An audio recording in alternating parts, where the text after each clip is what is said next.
A place where kindness was weakness and compassion was failure. She saw her people preparing for war. Yuna woke with a stiff neck and a dry mouth. Sunlight filled the medical bay. She had slept in the chair for hours. Her body ached as she stood up and stretched. The woman was still unconscious on the bed. The machine showed steady readings. Heart rate normal. Breathing stable. Blood pressure good. Whatever had happened to her, she was healing. Yuna walked to the sink and washed the dried blood from her hands. She splashed water on her face and looked at herself in the mirror. Dark circles under her eyes. Hair tangled and messy. She looked as tired as she felt. She needed coffee. She needed food. She needed a shower. But first, she needed to check on her patient. Yuna approached the bed and looked at the wound she had stitched closed during the night. The bandages were clean. No new bleeding. Good. She decided to change the dressing anyway, just to make sure everything was healing properly. She gathered fresh bandages and antiseptic. Then she carefully removed the old bandages from the woman's side. The wound looked better already. The stitches were holding. The skin around the cut was pink and healthy. Too healthy. Yuna paused. She looked closer. The wound had been deep and serious just hours ago. Now it looked like it was days into healing. Maybe even a week. The edges of the cut were already starting to close on their own. That was impossible. Humans didn't heal this fast. Even with the best medicine, even with the best treatment, it took time. Bodies needed time to repair themselves. This was too quick. This was wrong. Yuna touched the skin near the wound. It was warm. Warmer than it should be. She pressed gently, checking for infection. But there was no swelling, no pus, no signs of anything wrong.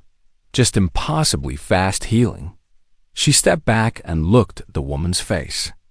Still peaceful. Still asleep. She looked completely human.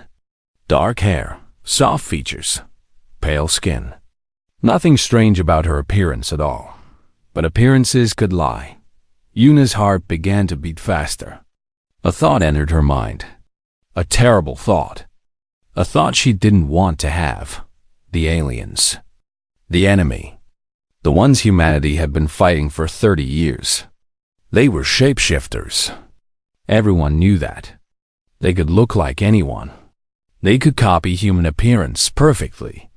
The only way to identify them was through blood tests or genetic scans, or by watching them heal, because aliens healed fast. Much faster than humans. It was one of their advantages in the war. You could shoot them, cut them, hurt them, and they would recover in hours instead of weeks. Human soldiers had learned this the hard way. Killing an alien wasn't enough. You had to make sure they stayed dead. Yuna felt sick. She looked at the woman on the bed with new eyes. Was she human? Was she one of them? No, that was crazy. The woman had crashed in an escape pod. A human escape pod. She wore human clothes. She looked human. She had to be human. But the healing. The impossible healing. Yuna needed to know for sure. She went to her supply cabinet and took out a needle and a small glass tube. She would take a blood sample. She would test it. Then she would know the truth. Her hands were shaking as she approached the bed. She took the woman's arm and turned it, looking for a good vein. The skin was smooth and soft. Human skin. It had to be human skin. Yuna inserted the needle. Blood began to flow into the tube. It was silver. Yuna dropped the needle. She stumbled backward, knocking into a tray of supplies. Metal instruments crashed to the floor. Her back hit the wall and she stood there, frozen, staring at the bed. Silver blood. Alien blood. The thing on the bed wasn't human. It was one of them, an enemy.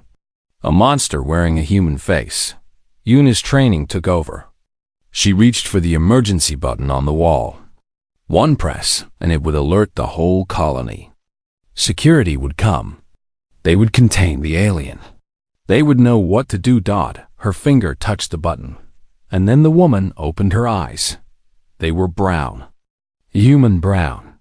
Warm and soft and filled with fear. The woman looked at Yuna. She looked at the needle on the floor. She looked at the silver blood dripping from her arm. "Please," the woman said. Her voice was quiet and afraid. "Please don't." Yuna's fingers stayed on the button. She couldn't move.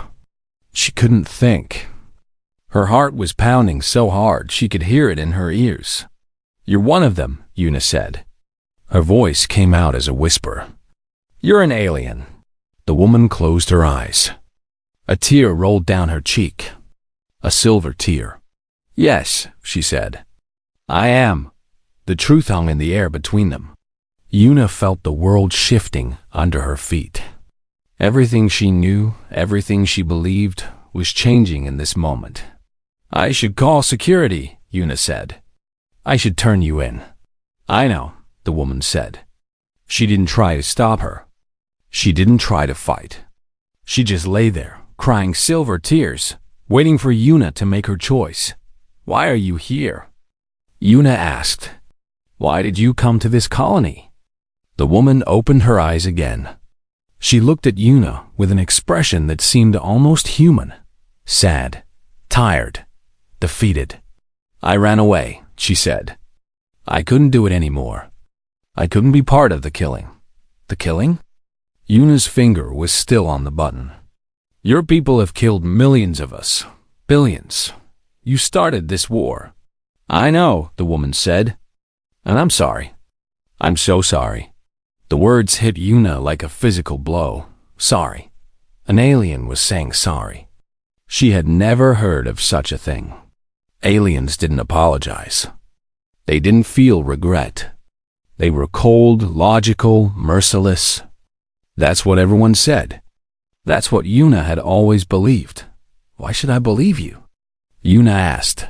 The woman tried to sit up. She winced in pain and fell back against the pillow. The wound was healing fast, but she was still weak. "You saved my life," she said. "You pulled me from the wreckage. You treated my injuries. You didn't have to do that." "I didn't know what you were," Yuna said. "If I had known, would you have let me die?" The question stopped Yuna cold. Would she have? Would she have left an injured person to die, even if that person was an alien? She wanted to say yes. She wanted to believe she could be that cold, but she wasn't sure. "I'm a doctor," Yuna said finally. "I save lives. That's what I do." "Even enemy lives?" Yuna didn't answer. Her finger slowly moved away from the button. She stood there, her back against the wall, looking at the alien who looked so much like a human woman. "What's your name?" Yuna asked. "My real name is—" The woman made a sound that wasn't a word. It was musical, like wind through crystals. Impossible for human mouths to make. "I can't say that," Yuna said. "I know. That's why I chose a human name when I took this form. You can call me Hannah." Hannah, a beautiful name. A human name. Yuna felt strange hearing it come from an alien's lips. "Why did you come here, Hannah?" Yuna asked again. "Why this colony? Why so far from the war?" Hannah looked at the ceiling. Her expression was distant, like she was remembering something painful. "Because I needed to disappear," she said. "Because if my people find me, they will kill me. And because—" She paused. "Because I wanted to see how humans really live. Not as targets. Not as enemies. Just as people." "We're not that interesting," Yuna said. Hannah turned to look at her. Those brown eyes, so human, so full of emotion. "You're the most interesting species we've ever encountered," she said. "And my people are terrified of you." That surprised Yuna. The aliens were winning the war. They had better technology, faster ships, stronger weapons. Why would they be afraid of humans? "Your people are destroying us," Yuna said. What is there to be afraid of? Hannah smiled. It was a sad smile, but genuine. Everything, she said. You never give up. You never stop fighting. We've destroyed your cities, killed your people, taken your worlds. And still you fight. Still you resist. My people don't understand it. They thought you would surrender long ago. They thought you would see the logic of accepting defeat. Humans don't surrender, Una said. I know. That's what scares them. That's what scares me. Hannah tried to sit up again. This time she managed it, propping herself against the pillows. In our entire history, we have never met a species like yours. You're fragile. You die easily. You live short lives. But you have something we don't have. Something we can't understand. What's that? Hope, Hannah said. You always hope. Even when there's no reason to. Even when everything is lost. You hope and you fight. And you refuse to accept that things can't get better. She shook her head slowly. My people have no word for hope. We have logic. We have calculation. We have efficiency. But hope? That's something only humans have. Una stood there, listening. She had never thought about humanity like that. To her, they were just people. Ordinary people trying to survive in an extraordinary time. Is that why you left? Una asked. Because of hope? Hannah nodded. I spent 10 years studying humans, watching your broadcasts, reading your books, learning your languages. I was supposed to find weaknesses, ways to defeat you more efficiently. Instead, I found... She struggled for the right word. Beauty. I found beauty in the way you live, in the way you love, in the way you dream. You're not like other aliens, Una said. No, Hannah agreed. I'm not. And that's why I had to leave. Because I couldn't keep pretending that destroying your species was right. I couldn't keep lying to myself. Silence fell between them. Outside, Una could hear the sounds of the colony waking up. People going to work. Machines starting up. Normal life continuing as if nothing had changed. But everything had changed. Una had an alien in her medical bay. An alien who cried silver tears and talked about hope and beauty. The night sky over Kepler-7 was never truly dark. 3 moons hung in the purple heavens, casting silver light across the rocky plains. Dr. Una stood at the window of the small medical station, watching the stars. Somewhere up there, the war continued. Ships burned. People died. And she was stuck on this lonely frontier colony, treating mining injuries and common colds. She had been a battlefield medic once. She had saved hundreds of lives under enemy fire. But that was before the incident. Before they sent her here, to this forgotten place at the edge of human space. Una turned away from the window and looked at her small medical bay. 4 empty beds. Clean white sheets. Medical supplies lined up on shelves. Everything was quiet.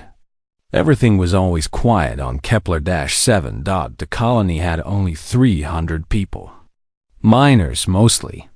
They dug precious metals from the red rocks and sent them back to Earth. It was hard work, but safe work. The aliens had never attacked this far out. The war was happening in the core systems, not here in the middle of nowhere. Una walked to her desk and sat down. She picked up a photo frame and looked at it. The picture showed her with her medical team from 5 years ago.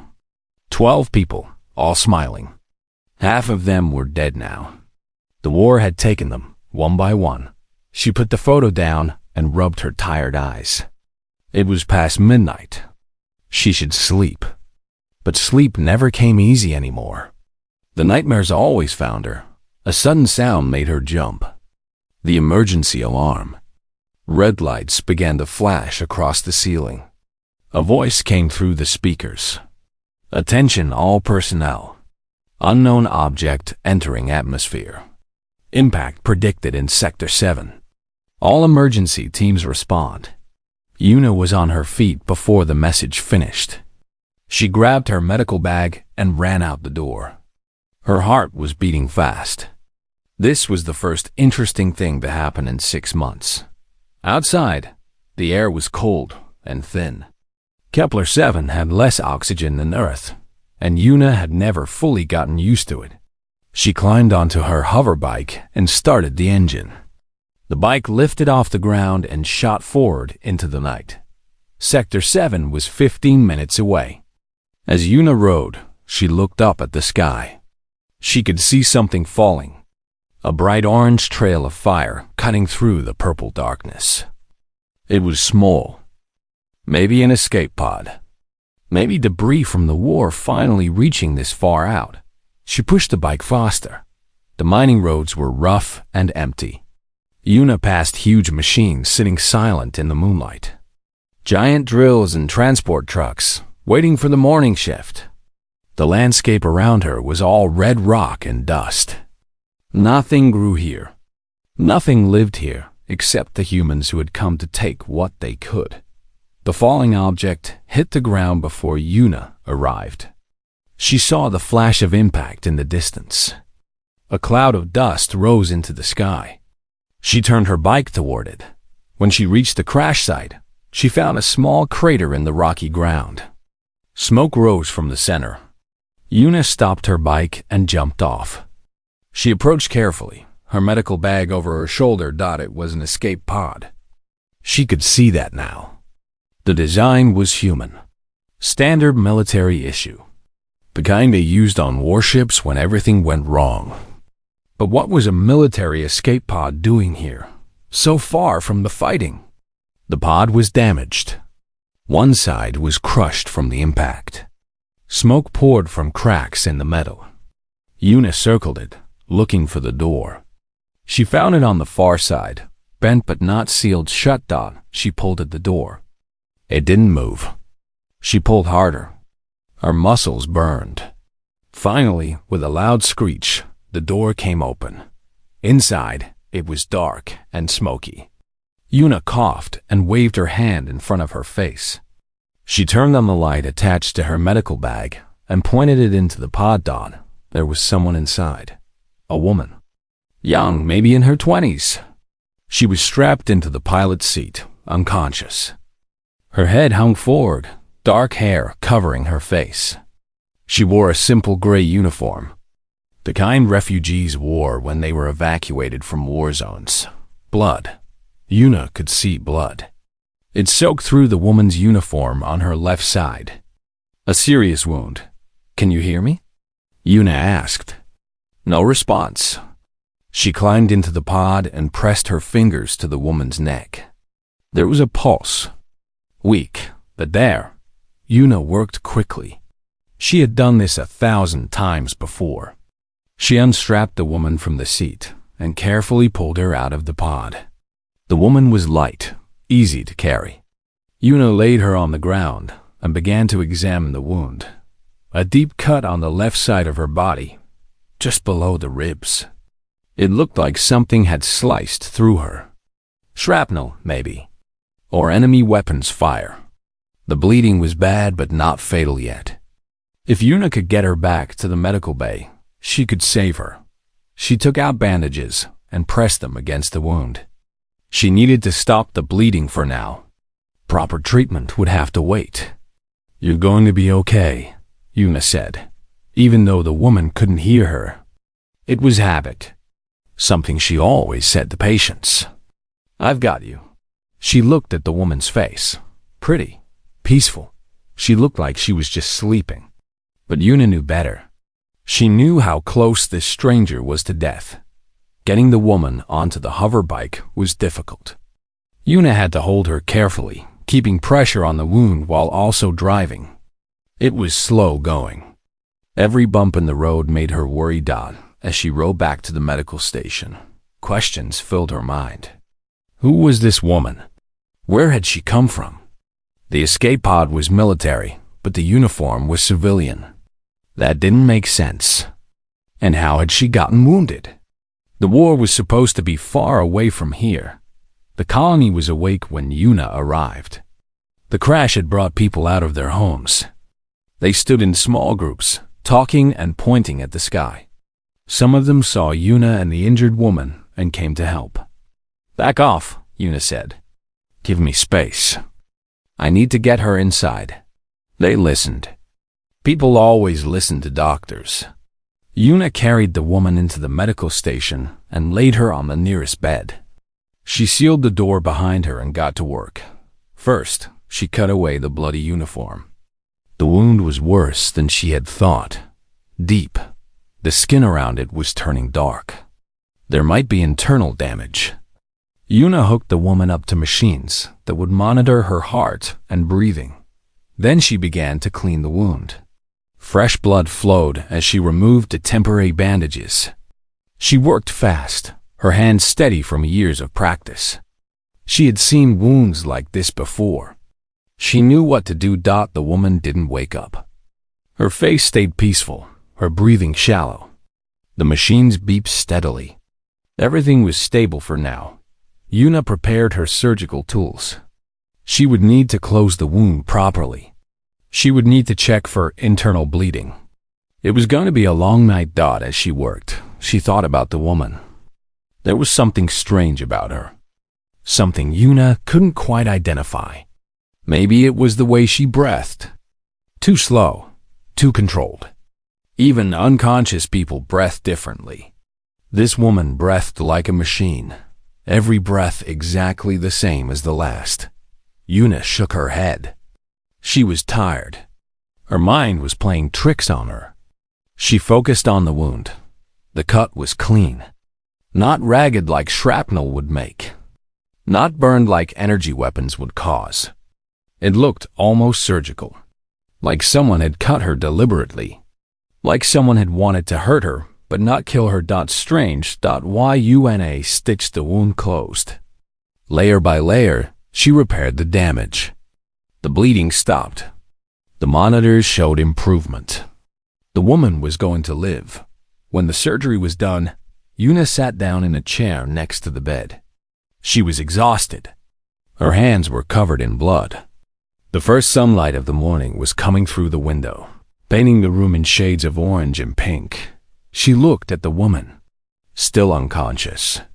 Still peaceful. Still breathing in that strange, mechanical way. "Who are you?" Yuna whispered. "What happened to you?" No answer came.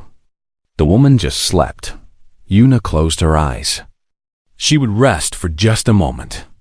Then she would clean up and file a report. She would contact the military and tell them about the escape pod. They would send someone to investigate. Someone would figure out who this woman was and where she belonged.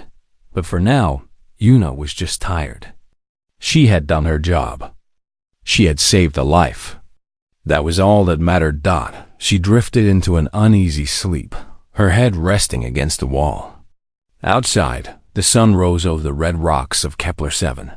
The three moons faded into the purple sky. Another day began on the frontier colony, quiet and slow and unremarkable.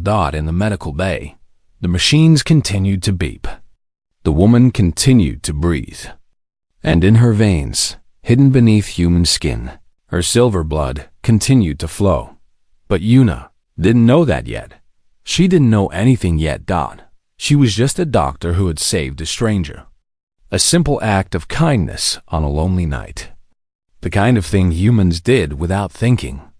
The kind of thing that made them different from the cold, calculating aliens they fought in the stars. The kind of thing that would change everything. The woman's eyes moved beneath her closed eyelids. She was dreaming. Or maybe she was remembering. Remembering why she had come here. Remembering what she had left behind. Remembering the terrible secret she carried inside her borrowed body. She had chosen this colony for a reason. She had chosen to crash here, so far from the war, where no one would suspect. Where she could hide and heal and plan her next move. She had not expected kindness.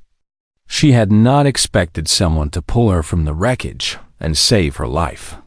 She had not expected Dr. Yun Adat in her dreams. The woman saw her home world. Blue skies and silver cities. A place of perfect order and cold logic. 3 days passed. 3 days of secrets and lies and difficult conversations. Yuna had not called security. She had not told anyone about Hannah. Instead, she had kept the alien hidden in the medical bay, bringing her food and water and pretending everything was normal. It was not normal. Nothing about this was normal. The colony thought Yuna was treating a refugee, a survivor from the war zones who needed rest and recovery. People asked questions, but Yuna gave simple answers. The woman was injured. The woman was sleeping. The woman needed time. No one suspected the truth. Hannah grew stronger every day. Her wound was almost completely healed now. Only a thin silver scar remained where the deep cut had been. She could walk, talk, move around the small medical bay. But she stayed hidden. She understood the danger. "Tell me about your people," Yuna said on the third night.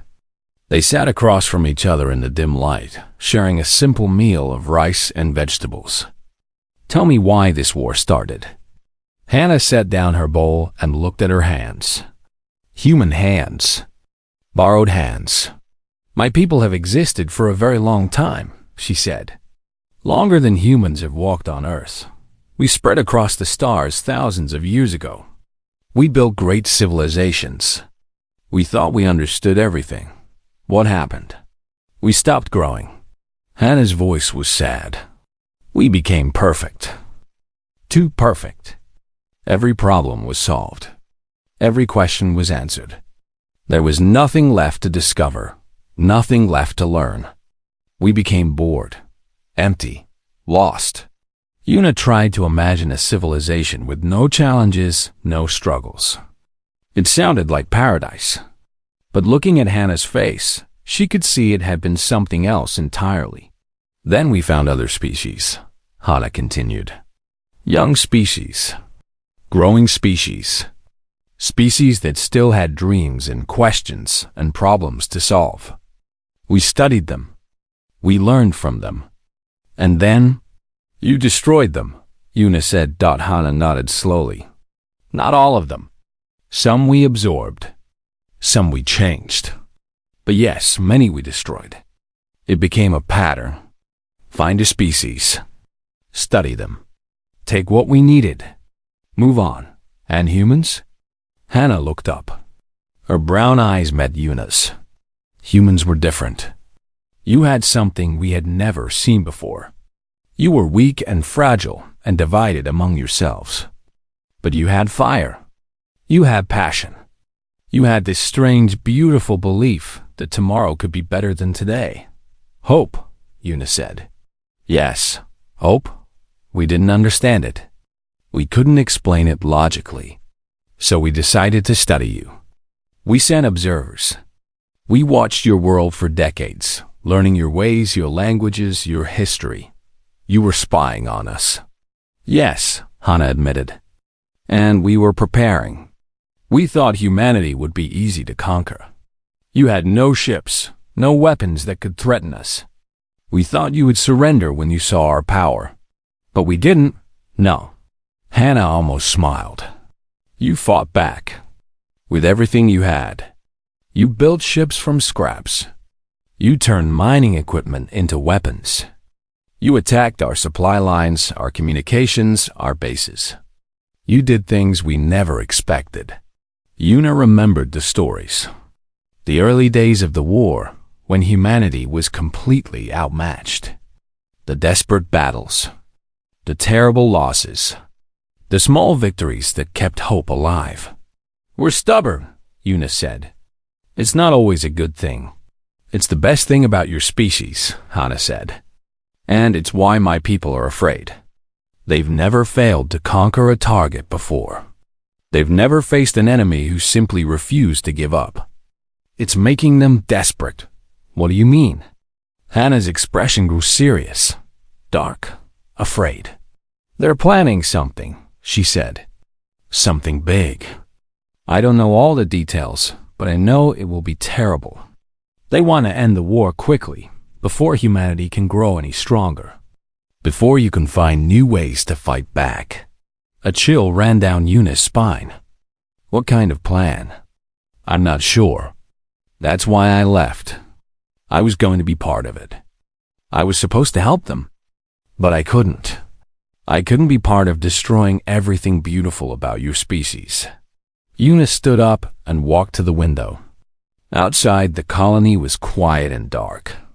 Lights twinkled in distant buildings.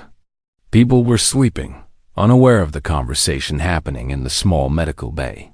We need to tell someone, Yuna said. The military. The government. Someone who can do something about this. I know, Hana said. But if we do, they'll take me. They'll lock me away. And they probably won't believe anything I say. I'm an alien. An enemy. Why would they trust me? Because you defected. Because you're trying to help. That's not how your military thinks. They'll assume it's a trick. A trap. They'll torture me for information and then kill me. Yuna turned to face her. Is that what you really think? It's what I would think if I were them. Hannah stood up slowly. Her body was still weak, but she could move now. Your people have every reason to hate mine. We've done terrible things. I've done terrible things. I don't expect forgiveness. Then why did you come? Why did you run away if you didn't think anyone would help you? Hannah was quiet for a long moment. Then she walked to stand next to Yuna at the window. They stood there together, looking out at the dark colony. Because I had to try, Hannah said finally. Because giving up means letting my people win. And I don't want them to win anymore. I want your species to survive. I want to see where your hope takes you. Before Yuna could respond, a sound cut through the silence. Engines. Getting closer. Yuna's heart jumped. She ran to the other side of the room and looked out the front window. Lights were approaching the medical station. A military transport vehicle. Moving fast. Someone called the military, Yuna whispered. How? Hannah's face was pale. You didn't tell anyone. I didn't. But someone else must have suspected something. Yuna's mind raced. The escape pod. Someone must have reported it. The military must have sent investigators. The vehicle stopped outside. Doors opened. Soldiers stepped out, their weapons ready. Hide, Yuna said. Now, where? Yuna looked around the small medical bay. There was a storage room in the back. Small, cramped, full of supplies. But it might work. There, she pointed. Get in. Don't make a sound. Hannah moved without arguing. She slipped into the storage room and pulled the door closed. Just as someone knocked on the front entrance, Yuna took a deep breath. She straightened her clothes. She tried to make her face look calm and natural. Then she opened the door. 2 soldiers stood outside. Behind them, an officer. A man with cold eyes and a hard face. His uniform was decorated with medals. Someone important, Dr. Yuna? The officer asked. Yes. Can I help you? I'm Captain Dowan. Military intelligence. He showed her an identification card. We need to ask you some questions about the escape pod that crashed here 3 nights ago. Of course. Yuna stepped back and let them in. I was going to file a report. I've just been busy with my patient. Captain Dowan looked around the medical bay. His eyes moved over everything. The beds, the equipment, the supplies. Looking for something wrong. Your patient, he said. The woman from the pod. Where is she? Yuna's heart was pounding. She forced herself to stay calm. She left this morning, she said. She was well enough to travel. I arranged transport to the main settlement. The captain's eyes narrowed. Without notifying the authorities, I didn't realize I needed to. She was just a refugee. She had papers. Everything seemed legitimate. Nothing is legitimate about that pod. Captain Doan walked slowly around the room. It came from a military ship. A ship that was destroyed in battle 3 weeks ago. No survivors were reported. Then she's lucky to be alive, Una said. Or she's not what she claims to be. The words hung in the air. Una felt cold. Did he know? Had someone seen something? Had Hannah made a mistake? I don't understand, Una said carefully. What are you suggesting? The captain stopped walking. He turned to face her directly. We've had reports of alien infiltrators, he said. Shapeshifters. They look human, talk human, act human. But they're not human. They're spies. Or worse, I'm a doctor. I've treated hundreds of patients. I think I would notice if one of them wasn't human. Would you? The captain's voice was hard. The enemy is very good at hiding. They fool better people than a colony doctor. Una felt a flash of anger. I served as a battlefield medic for 5 years. I've seen more of this war than most soldiers. Don't talk to me like I'm naive. Something changed in the captain's expression. A flicker of respect, maybe. Or just surprise that she had pushed back. My apologies, he said. But I still need to search this facility. Standard protocol. Go ahead. The soldiers began to move through the medical bay. They opened cabinets, looked under beds, checked equipment. Una watched them, her fists clenched at her sides. One of the soldiers approached the storage room door. Una's breath stopped. Her heart was screaming in her chest. The soldier reached for the handle. That's just supplies, Una said. Her voice came out too fast. Too nervous. The captain noticed. His eyes sharpened. Open it, he ordered. The soldier pulled the door open. Inside, there were shelves of medical supplies. Bandages, medications, equipment. Nothing else. No Hana, no alien. No evidence of anything wrong. Una blinked. Where had she gone? How had she disappeared? The captain stepped forward and looked into the small room himself. He moved some boxes aside. He checked behind the shelves. He found nothing. Satisfied? Una asked. The captain didn't answer. He turned and looked at her with those cold, calculating eyes. The woman from the pod, he said. Describe her. Una described a woman who didn't exist. Made up features. Made up details. Nothing that matched Hana. The captain listened. Then he nodded slowly. If you see her again, he said, or if why the mining colony had a small spaceport on its eastern edge. Nothing fancy. Just a handful of cargo ships, some maintenance drones, and a single security station. Most nights, it was nearly empty. Tonight was different. Una crouched behind a stack of cargo containers, watching the activity. Military vehicles surrounded the spaceport. Soldiers patrolled the perimeter. Captain Doan stood near the main gate, talking into a communication device. They've locked everything down, Una whispered. We can't get to the ships. Hana knelt beside her, wrapped in a heavy coat to hide her features. The night was cold, and their breath formed small clouds in the air. There must be another way, Hana said. A maintenance tunnel. A service entrance. Something they haven't covered. Una shook her head. This is a mining colony. Everything is designed to be secure. There are no secret ways in or out. They had been planning this escape for hours.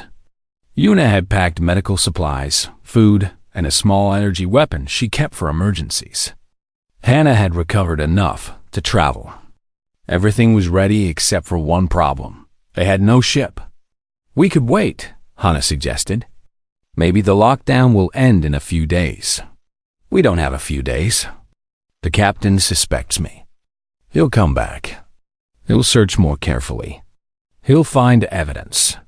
Una rubbed her temples. I should have cleaned the medical bay better. There might be traces of your blood. Silver blood is hard to hide, Hana admitted. They sat in silence, watching the soldiers move back and forth. The moons were bright overhead, casting long shadows across the spaceport.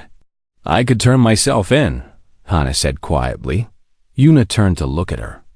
What? I could walk out there right now. Surrender. Let them take me. Hana's voice was calm, almost peaceful. They would stop looking for you. You could go back to your life. Pretend none of this happened. That's not a plan. That's giving up. Sometimes giving up is the logical choice. Then, why did you run away in the first place? Yuna demanded. Why did you steal that information? Why did you crash on this colony looking for help? You could have just given up back then. Let your own people kill you. But you didn't. Hana was quiet. You ran because you believed things could be different, Yuna continued. You took a chance on humans. On me. Don't stop believing now. It's hard, Hana whispered. This hope thing. It's hard to hold on to when everything seems impossible. That's when it matters most. Yuna reached out and took Hana's hand. Human hand clasping alien hand. When everything is impossible, hope is all you have left. Hana looked at their joined hands. Something shifted in her expression. Something like strength returning. You really are different, she said. You're a whole species. You really are special. We're just too stubborn to know when we're beaten, Yuna said with a small smile. Now help me think of a way out of here. Before Hana could respond, a new sound cut through the night. An alarm. Coming from inside the spaceport, both women turned to look. Red lights were flashing. Soldiers were running toward one of the hangars. Something was happening. What is that? Hana asked. I don't know, but it's a distraction. Yuna stood up, her mind racing. This might be our only chance. Chance for what? To get inside. They moved quickly, staying low, using the cargo containers as cover. The soldiers were focused on whatever was happening in the hangar. No one was watching the eastern fence. Yuna found a weak spot. A place where the fence had been repaired poorly. She pulled at the wires until there was a gap big enough to squeeze through. Go, she whispered. I'll follow. Hana slipped through the gap. Yuna followed, wincing as the sharp wires scraped her arms. They were inside the spaceport. The alarm continued to blare. More soldiers ran past, heading toward the hangar. Yuna could see smoke rising from inside the building. Fire. Something had caught fire. This way, she said, pulling Hana toward a smaller hangar on the opposite side of the spaceport. The cargo ships are over there. They ran, keeping to the shadows. Twice they had to duck behind equipment as soldiers passed, but no one noticed them. Everyone was focused on the fire. They reached the smaller hangar. Inside, 3 cargo ships sat waiting. Old, battered, built for hauling ore across the system. Not fast, not comfortable, but they could fly. Can you pilot one of these? Yuna asked. I can pilot anything, Hana said. My people designed most of the technology in this galaxy. Modest, accurate. They approached the nearest ship. It was small, barely big enough for 2 people and a load of cargo. Perfect for escaping unnoticed. Hana climbed into the cockpit and started working the controls. The ship hummed to life. Lights flickered on. Engines began to warm up. How long until we can take off? Yuna asked. 2 minutes. Maybe 3. We don't have 3 minutes. Then let's hope we have 2. Yuna stood at the hangar entrance, watching for soldiers. The fire in the other hangar was getting worse. She could see flames now, shooting up into the sky. Whatever had caused it, it was spreading fast. 1 minute passed. A voice came over the spaceport speakers. Captain Dowan's voice. Attention, all personnel. We have a sabotage situation. All non-essential vessels are grounded until further notice. Anyone attempting to leave will be shot down. Yuna's heart sank. Shot down. They would be shot down if they tried to fly. Hannah, she called. We have a problem. I heard. Hannah's fingers moved faster over the controls. I'm trying to hack their targeting systems. If I can disable them for a few seconds, can you do that? Maybe. Probably. I don't know. Hannah sounded stressed. This is human technology mixed with some alien components. It's not exactly what I'm used to. Another minute passed. The engines were almost ready. Soldiers appeared at the entrance to the hangar. 3 of them. They saw the ship powering up and raised their weapons. Stop. One of them shouted. Turn off the engines and come out with your hands up. Yuna pulled out her energy pistol. She had never shot at another person before. She had taken an oath to save lives, not take them. But she was out of options. I'm sorry, she whispered. Then she fired. The shot hit the floor in front of the soldiers, sending sparks flying. They dove for cover. It bought Yuna a few seconds. Now, Hannah. The ship lifted off the ground. The hangar doors were closed, but Hannah wasn't aiming for the doors. She pointed the ship at the roof. Hold on. She shouted. The ship shot upward. Metal screamed. The roof tore apart like paper. Pieces of debris rained down. And suddenly they were outside, climbing into the purple sky. Behind them, the spaceport fell away. Alarms blared. Lights flashed. And somewhere down there, Captain Dowhan was probably screening orders. Targeting systems, Yuna said. Did you disable them? Partially. We have maybe 30 seconds before they can lock onto us. Then fly faster. Hannah pushed the engines to their limit. The ship shook and rattled. The stars grew brighter as they climbed higher. The colony shrank to a tiny dot below them. 20 seconds. They broke through the upper atmosphere. Space opened up around them. The 3 moons hung in the darkness, beautiful and cold. 15 seconds. Navigation computer, Hannah said. I'm inputting coordinates for the resistance base. As soon as the jump drive is ready, we're gone. How long until it's ready? 10 seconds. 5 seconds on the targeting systems. 10 seconds on the jump drive. They weren't going to make it. Yuna closed her eyes. Then something strange happened. The military channel crackled to life. A voice came through. Not Captain Dawan's voice. Someone else. Control. This is Observation Post 7. We have multiple engine signatures approaching from the outer system. Unidentified vessels. Moving fast. A pause. Then another voice. How many vessels? At least 20. Maybe more. They're alien designs. Control. I think we're under attack. The channel erupted in chaos. Orders being shouted. Ships being scrambled. The targeting systems that had been locked onto Yuna ships suddenly disengaged, focusing on the new threat. Now, Hannah said. Go now. She activated the jump drive. The stars stretched into lines. Reality bent and twisted. And then they were gone, shooting across space faster than light, leaving the chaos behind. Yuna opened her eyes. They were surrounded by the swirling colors of hyperspace. The ship was stable. They had escaped. What was that? She asked. Those alien ships. Were they coming to rescue you? Hannah's face was pale. No, those weren't rescue ships. Those were attack ships. Attack ships? Why would they attack now? Because they're looking for me. Hannah's voice was hollow. They know I escaped. They know I have information that could hurt them. And they're willing to destroy an entire colony to make sure that information never reaches human hands. Yuna felt sick. The colony. Her home for the past 3 years. The people she had treated. The friends she had made. They were all in danger now. Because of her.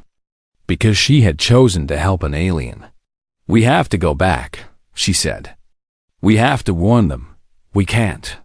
If we go back, we get captured or killed. And then everything I know dies with me. So we just let them die? All those innocent people?" Hannah turned to face her. Those brown eyes were filled with pain. "I'm sorry," she said. "I never wanted this. I never wanted anyone else to get hurt. But they are getting hurt. Because of you. Because of what you know. Yes." Una slammed her fist against the wall. She wanted to scream. She wanted to cry. She wanted to turn the ship around. The asteroid belt stretched across the darkness like a river of broken stone.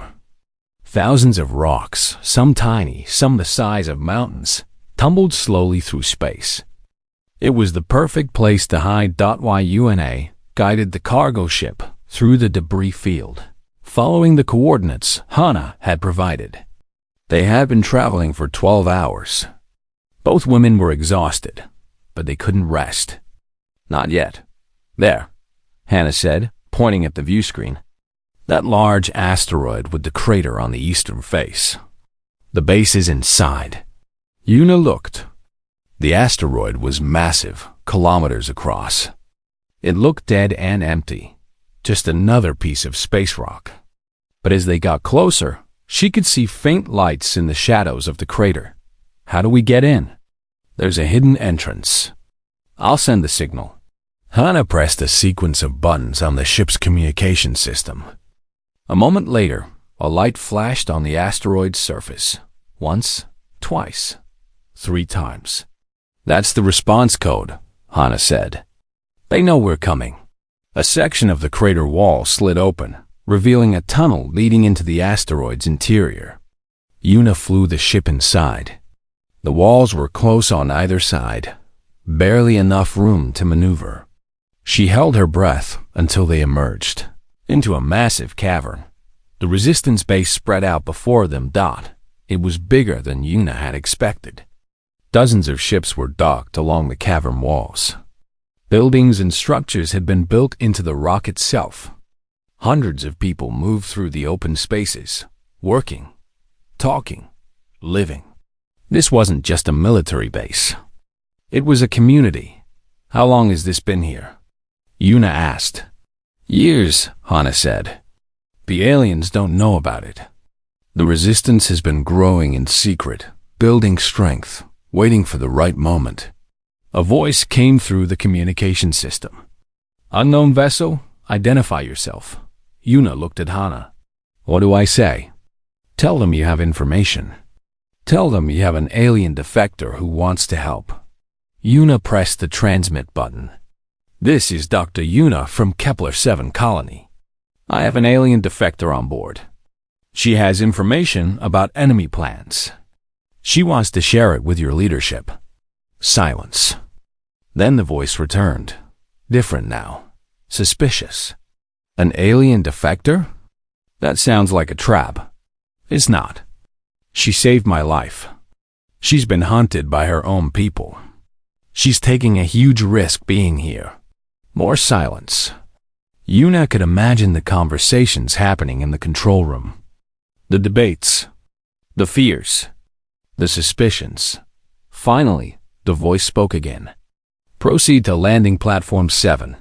You will be met by security. Any weapons must be surrendered. Any hostile action will be met with lethal force." "Understood," Una said. She landed the ship on the indicated platform.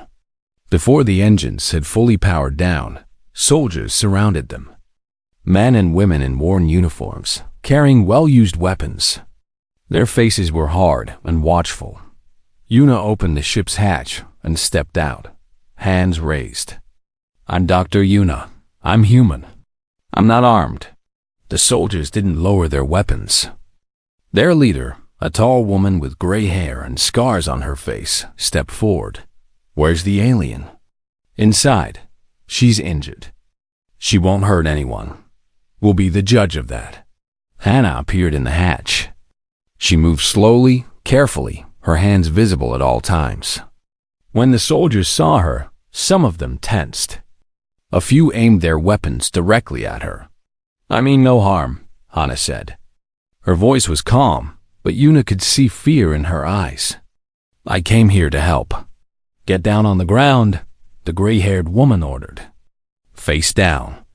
Hands behind your head." Hannah obeyed without argument. She lay flat on the cold metal platform while soldiers approached and secured her hands with restraints. Yuna watched, feeling helpless. "Is that necessary?" she asked. "She's not dangerous." "All aliens are dangerous," the gray-haired woman said. "You should know that better than anyone, if you're really a war medic."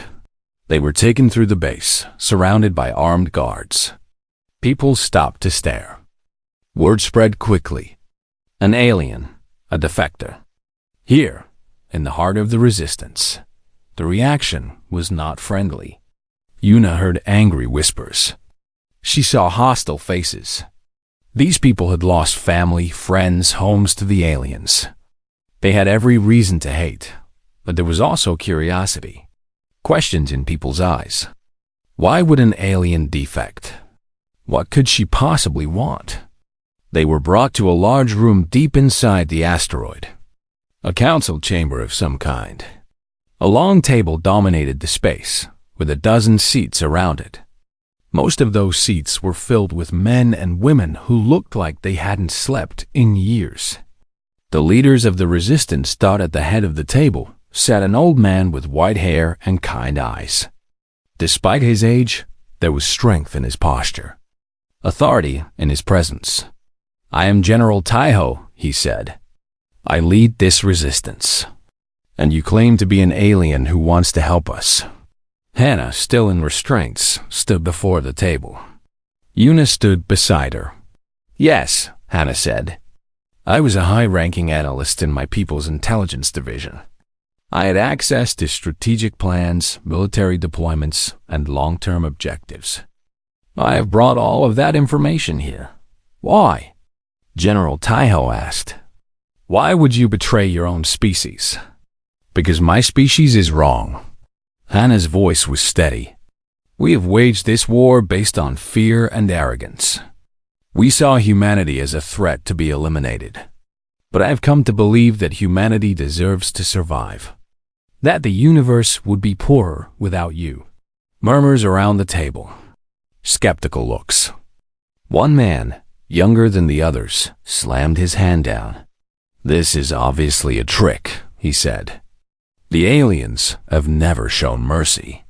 They've never negotiated. They destroy everything they touch. Why would one of them suddenly grow a conscience?"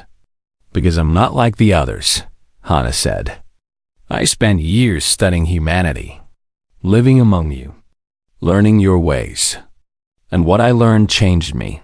Changed you how?" General Taiho asked. Hannah looked at him. Really looked at him, as if seeing into his soul. "I learned about hope," she said. "I learned about love. I learned about all the small, beautiful things that make life worth living.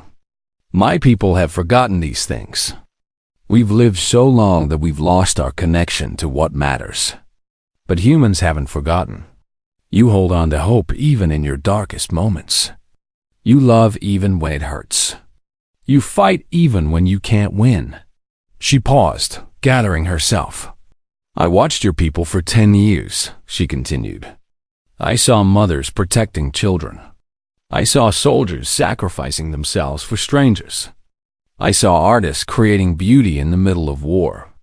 And I realized that a species capable of such things should not be destroyed. You should be celebrated, protected, helped." The room was silent. Even the skeptical young man had no immediate response. "Pretty words," he finally said. "But words don't win wars." "No," Hannah agreed. "But information does." She nodded at Yuna. Yuna stepped forward and placed the silver device on the table. The one Hannah had shown her back on the colony. "This contains everything I know," Hannah said. "Fleet positions, weapon specifications, communication codes, and most importantly, The details of a major offensive my people are planning. An offensive that could end this war in their favor if it succeeds. General Taiho reached for the device. He turned it over in his hands, examining it. If this is real, he said slowly, it could change everything.